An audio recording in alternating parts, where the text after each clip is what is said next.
அஸ்ஸலாமு அலைக்கும் and hi everyone. இன்றைக்கி நான் செஞ்சு காட்ட போகிற ரெசிபி வந்து ராஜ்மா கிரேவி. எப்படி ராஜ்மா பீன்ஸ் வச்சு ஒரு சூப்பரான கிரேவி சப்பாத்திக்கு சைட் டிஷ்ஷாக பண்ணலான்னு தான் இந்த வீடியோவில் பார்க்க போகிறோம். ஒரு 200 கிராம் அளவுக்கு ராஜ்மா பீன்ஸை வந்து தண்ணியில் 1 மணி நேரம் குறைஞ்சது ஊற வச்சு எடுத்துக்கிட்டேன். கழுவி இந்த மாதிரி ஒரு குக்கரில் சேர்த்து உப்பு போட்டு நம்ம வேக வச்சு எடுத்துக்கலாம். ஒரு 5-6 விசில் நம்ம விட்டோம்னா நல்லா வந்து அந்த ராஜ்மா பீன்ஸ் வந்து வெந்து வந்துடும். இப்போ வந்து ஒரு பேன் எடுத்துக்கிறேன். பேன் நல்லா ஹீட் ஆனதும் ஒரு 5லேருந்து 6 டேபிள் ஸ்பூன் அளவுக்கு நான் ரீஃபைண்ட் ஆயில் சேர்த்துருக்கேன். எண்ணெய் நல்லா ஹீட் ஆனதும் ஒரு 4 மீடியம் சைஸ் பல்லாரி வந்து நான் ரஃபாக சாப் பண்ணி இதில் சேர்த்துக்கிறேன். வெங்காயம் நல்லா வதங்கணும். வதங்குற வரைக்கும் நம்ம நல்லா வதக்கி விட்டுக்கலாம். வெங்காயம் நல்லா வதங்கினதுக்கப்புறமா ஒரு 2 டேபிள் ஸ்பூன் அளவுக்கு இஞ்சி பூண்டு பேஸ்ட் இதோட சேர்த்துக்கிறேன்.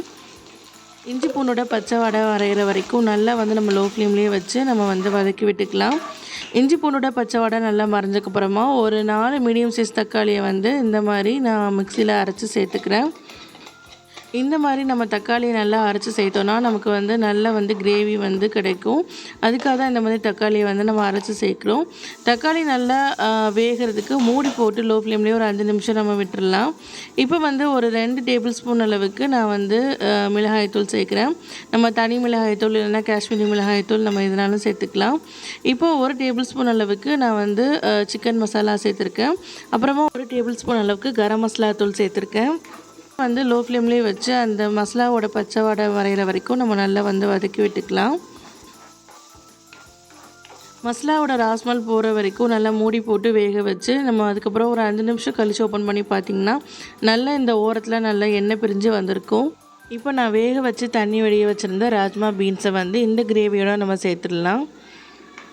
இந்த ராஜ்மா பீன்ஸ் எல்லாத்தையும் நம்ம கிரேவியில் சேர்த்து நல்லா அதில் வந்து இந்த கிரேவியில் கோட்டார வரைக்கும் நம்ம நல்லா வந்து மிக்ஸ் பண்ணி விட்டுடலாம்.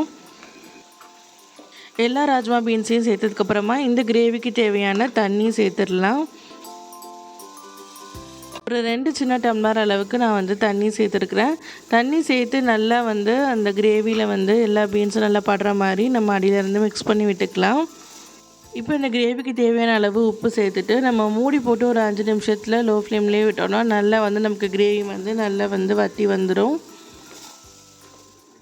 5 மினிட்ஸ் கழித்து ஓப்பன் பண்ணி பார்த்திங்கன்னா நல்லா வந்து நமக்கு கிரேவி நல்லா வந்து வற்றி நல்லா வெந்து வந்திருக்கும். இப்போ லாஸ்ட்டாக வந்து நம்ம கஸ்தூரி மேத்தி வந்து 1 டேபிள் ஸ்பூன் அளவுக்கு சேர்த்துடலாம். கஸ்தூரி மேத்தி அப்புறம் ஃப்ரெஷ் க்ரீம் இதெல்லாம் சேர்க்கும் போது நமக்கு கிரேவி வந்து இன்னுமே ரிச் டேஸ்ட்டில் இருக்கும். கஸ்தூரி மேத்தி செய்ததுக்கப்புறமா நம்ம வந்து ஃப்ளேமை ஆஃப் பண்ணி நம்ம சர்வ் பண்ணிடலாம்.